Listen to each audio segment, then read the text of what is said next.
कल्पना कीजिए एक ऐसे दिन की जब आपके देश का किसी दूसरे देश के साथ बहुत ही विध्वंसक युद्ध शुरू हो चुका है। स्थितियां इस स्तर तक बढ़ चुकी हैं कि दो देशों के बीच का युद्ध अचानक से विश्व युद्ध का रूप ले लेता है और विश्व के कुछ सबसे खतरनाक देश एक दूसरे के आमने सामने आ रहे हैं।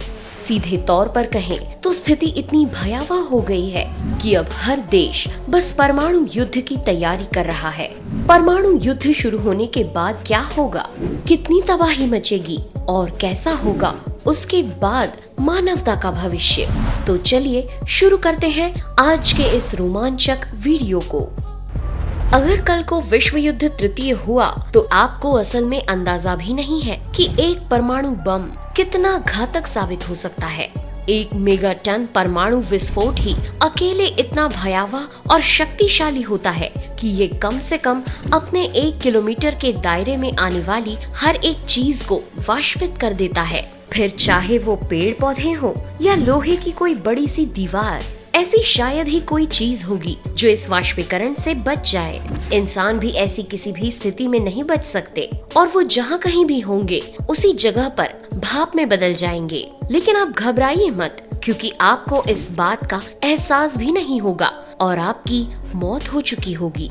और ऐसा इसलिए क्योंकि परमाणु बम का विस्फोट इतनी तीव्रता से किसी भी मनुष्य को सीधे भाप में बदल देता है कि उसके दिमाग को किसी भी प्रकार के दर्द या भावना का एहसास तक नहीं हो पाता और कुछ सोचने समझने से पहले ही उस व्यक्ति का अस्तित्व हमेशा हमेशा के लिए खत्म हो जाता है। इस क्षेत्र के बाहर की स्थितियां और भी खराब होंगी। 1 से 7 किलोमीटर के दायरे में जो भी बिल्डिंग्स होंगी वो हवा के तेज झटके के चलते एक ही बार में ढह जाएंगी। बड़ी से बड़ी और मजबूत से मजबूत इमारत इतने बड़े हवा के झोंके के कारण ताश के पत्तों की तरह गिर जाएंगी और ये सब होगा उसी एक परमाणु बम के फटने के कारण। सोचिए, जब बिल्डिंग का ये हाल है तो इंसानों का तो क्या होगा।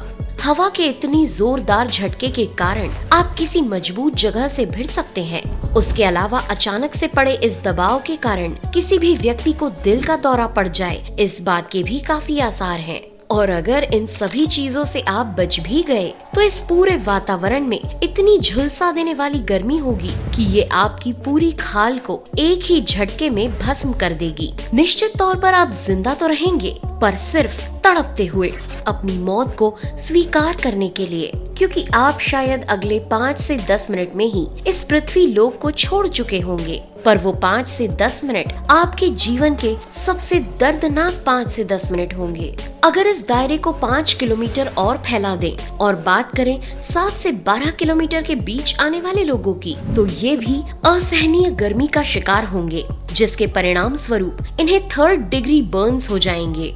3rd डिग्री बर्न्स जलने के सबसे उच्चतम और खतरनाक पड़ावों में से एक है। इसमें आपकी खाल पूरी तरह से खत्म हो जाएगी, पर आपकी मांसपेशियों को ज्यादा नुकसान नहीं पहुंचेगा। पर हो सकता है आपके शरीर में कुछ ऐसे घाव बन जाएं जो जीवन भर कभी ठीक ना हो और आपको उन्हीं घावों के दर्द के साथ जिंदगी भर जीना पड़े। इस तबाही के लिए इस बम द्वारा रिलीज की गई अत्यधिक जियोथर्मल एनर्जी और इसकी जानलेवा रेडिएशन जिम्मेदार होगी। इस दायरे के बाहर आपके ऊपर मंडरा रहा मौत का खतरा थोड़ा कम हो जाएगा। हाँ, पर अगर आपको ऐसा कुछ होने का आभास हो तो खिड़की की तरफ से अपनी आंखें जरूर हटा लीजिए, क्योंकि 13 से 20 किलोमीटर के दायरे में आने वाले हर एक व्यक्ति को भले ही ये धमाका कोई बड़ा नुकसान न पहुंचा पाए, मगर इस धमाके की रोशनी इतनी चमकदार होगी कि अगर आपने उस रोशनी को मात्र कुछ सेकंड्स के लिए भी देखा हो तो आपकी आंखों की रोशनी जा सकती है। एक देश द्वारा गिराए गए इस परमाणु बम का बदला क्या दूसरा देश नहीं लेगा? तो कड़वी सच्चाई यही है कि सभी देश एक दूसरे के ऊपर परमाणु बम दागने शुरू कर देंगे, जिसका मतलब ये कि सभी देश संपूर्ण पृथ्वी पर अलग अलग कोनों में परमाणु बम का धमाका करने लगे। और अगर ऐसा हुआ तो इस घटनाक्रम से तबाही तो मचेगी ही मचेगी और साथ ही संपूर्ण विश्व में शुरू हो जाएगा एक न्यूक्लियर एपोकैलिप्स। लेकिन इस प्रकार के विध्वंसक परमाणु युद्ध से आप किस तरह बच सकते हैं? परमाणु युद्ध से बचने के लिए मुख्यतः केवल दो रास्ते हैं। पहला ये कि आप संकट को समझते हुए किसी ऐसे देश की ओर बढ़ जाएं, जहां पर इस प्रकार के परमाणु विस्फोट के होने की आशंका कम हो। स्विट्जरलैंड जैसे देश सबसे सुरक्षित माने जाते हैं, तो अगर आपके पास अच्छा खासा समय और पैसा है तो आप वहां पर जा सकते हैं। पर मान लीजिए कि आपके पास सिर्फ एक ही दिन बचा है, तो इस एक दिन में तो इतना बड़ा कदम उठा पाना किसी भी आम नागरिक के बस की बात नहीं है।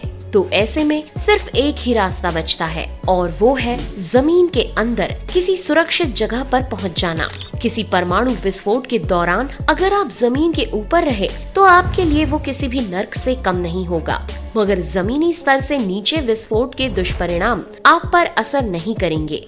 अगर आपके सामने कोई ऐसी स्थिति प्रकट हो तो जितना हो सके उतना ज्यादा नीचे चले जाइए, क्योंकि जब आप जमीन से नीचे रहेंगे तभी सुरक्षित बच पाएंगे। बचाव के चक्कर में एक बात बिल्कुल मत भूलिएगा कि आपको अपने साथ काफी दिनों का खाना और पानी लेकर जाना है, क्योंकि ये तबाही 4-5 घंटों में खत्म नहीं होने वाली, बल्कि ये मंजर इतना भयावह होता है कि 3 से 4 दिनों तक तो आपका बाहर निकलना खुद खुशी से कम नहीं होगा। इसलिए अपने साथ ज्यादा से ज्यादा मात्रा में खाना लेकर किसी भूमिगत क्षेत्र में चले जाइए।